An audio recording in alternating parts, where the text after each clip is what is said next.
Okay, so have you ever had that feeling like you're trying to learn something, right? And Mhm. it's just like hitting a brick wall. You want to be good at it, but it feels impossible. Oh, totally. Like for me, it's always been like coding. Yeah, I yeah. just hit a wall. Or Mhm. even like baking sourdough. It just never seems to work. It's so true. And that's actually what we're diving into today. Awesome. We've got this blog post from a teacher, Okay. and she's been doing this for a long time, and she's discovered that maybe the way we unlock those skills, it isn't about trying harder. It's about shifting how we approach it. Interesting. Yeah. And she talks about like these competitions she does with students, like First Lego League and Destination Imagination. Wow, those are intense. They are. And it's Yep. complex challenges. They're doing teamwork. It's serious stuff. And she noticed that even the kids who usually wouldn't, you know, want to write, they were suddenly volunteering to like craft these stories, brainstorm solutions, Wow, and loving it. that's so cool. And it just clicked for her. And I'll be honest, it kind of clicked for me too. It's all about what she calls shoulders down learning. Oh, I love that. Shoulders down learning. It's such a powerful image because think about it. When we feel pressured or anxious, like the stakes are high, what happens? Our shoulders come up to our ears, our Yes. bodies tense up, our minds kind of shut down. Totally. We resist learning new things, but when we're relaxed, we're engaged, we have that playfulness, our shoulders literally drop, our minds open up, and then we're ready for something new. And that's exactly it. Because when those students felt safe to like experiment and most importantly mess up without judgment, their creativity, Of course. it exploded. Glamorous. It makes you wonder like, why aren't we doing this more? What if that sense of play, even as adults, is something we can use more?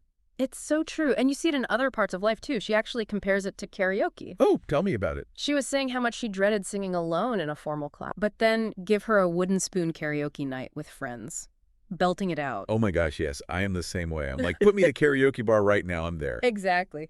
There's just something about that playful, social, like we're all in this together kind of thing that transforms it. Yes. It's not about being good or bad anymore. It's about just enjoying yourself, being in the moment. Totally. And that's powerful stuff. It is. And it made me think, too, about how play doesn't have to mean easy. Right. She even talks about how she uses a football game to teach multiplication. That's fun. It's still work. You still got to learn those facts, but suddenly it's like engaging. It's exciting. Exactly. Yeah, and the really cool part is there's actual science behind this. Really? Yeah, when we play, our brains release dopamine, and that's that like motivation and reward chemical. Oh, well, So it's like our brain is giving us a high five every time we like try something new or experiment or even just have fun trying. I love that. It's so true, though, because like, I'll be honest, when I'm like stuck at work sometimes, Mm-hmm. staring at my computer for hours and I'm just like, nothing's happening. Yeah. But then if I like step away, play a quick game, or like even just go for a walk, it's like, boom, the solution just kind of, It appears. it appears. It's like magic, right? It is. But it's not magic. It's just your brain like de-stressing and getting ready. Yeah. Making those connections. It's amazing. It is. It is. And there was this study, and researchers actually looked at the brain activity of people when they were like problem solving, but in a playful way. Okay. And they found that it literally activates different areas of your brain, Oh, wow. areas that are all about creativity and flexibility and even like social connection. It's really fascinating. So it's not just like, oh, I feel better when I'm being more playful. It's like actually changing, Totally. It's like rewiring your brain. rewiring how your brain works. So Yeah. how do we, like, I mean, obviously we can't just like not work and play games all day. Right. But like, how do we take this and use it? Well, it's about finding those little moments, Yeah. right? Like inject a little playfulness into what you're doing, even in like the most unexpected places. Yeah. So like, what if you looked at that work project with a little more of a let's experiment kind of mindset, Yeah. or you gave yourself permission to be less serious when you're learning that new language or skill? Yeah, it's like giving yourself permission to be like a beginner again. Right? Exactly. Because like when we're kids, we learn through play all the time. We don't even think about it. You don't even realize it. And then suddenly it's like, oh no, I have to be good at this, like right now. Exactly. The pressure's on. But think about it. Yeah. When we're enjoying ourselves, when Yeah. we're having fun, we're way more likely to stick with it, Totally. even when things get tough, Yeah. We're building those pathways, making those connections stronger in our brain, and it just makes learning like more enjoyable. It does.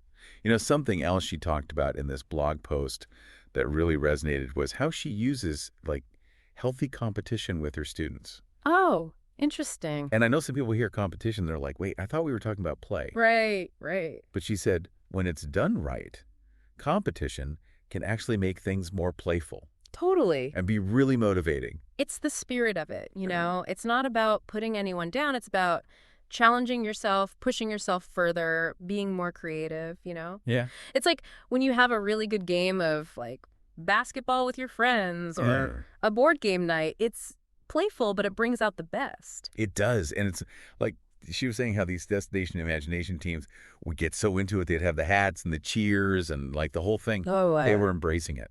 That's awesome. And it's funny because it all comes back to that idea of like being less afraid. Yeah. When we're having fun and we're in that moment, we're not so worried about messing up. We take more risks, and that's where the best stuff happens, right? When we're not afraid to just try something new. Totally. Like Yeah. you're not so worried about like, oh, what if I fail? Because it's like, it's part of the game. Exactly. And even if you don't win, you had fun, you learned something, you maybe made some new friends along the way. Exactly. Exactly. So it makes you think, like, why do we lose that as adults? Like, why can't we bring some more of that energy into our work, our creative projects, even just, hanging out with friends? Yeah. What if we just looked at it as like, let's play?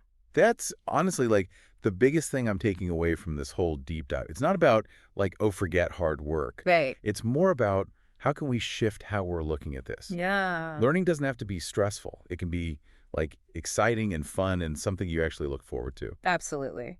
And I love how at the end of her post, she asks that question about what's one area in your life where you could use a little more play? Yeah.